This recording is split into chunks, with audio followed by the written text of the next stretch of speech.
बहुत लोग सोचते हैं कि जब एटॉमिक बॉम्ब फटता है तो उसका असर सिर्फ ब्लास्ट तक ही सीमित रहता है, लेकिन असली खतरा एक्सप्लोजन के बाद शुरू होता है, क्योंकि जो आगे आता है वो दिखाई नहीं देता। रेडिएशन।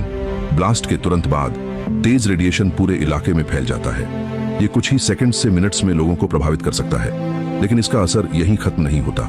रेडिएशन शरीर के अंदर जाता है और अंदर से सेल्स को डैमेज करना शुरू कर देता है। सबसे बेसिक लेवल पर यह डीएनए को नुकसान पहुंचाता है, और जब डीएनए खराब हो जाता है तो सेल्स सही से काम करना बंद कर देते हैं। कुछ सेल्स मर जाते हैं और कुछ अनियंत्रित तरीके से बढ़ने लगते हैं, जिससे कैंसर हो सकता है। लेकिन सबसे खतरनाक बात यह है, इसके इफेक्ट्स तुरंत दिखाई नहीं देते।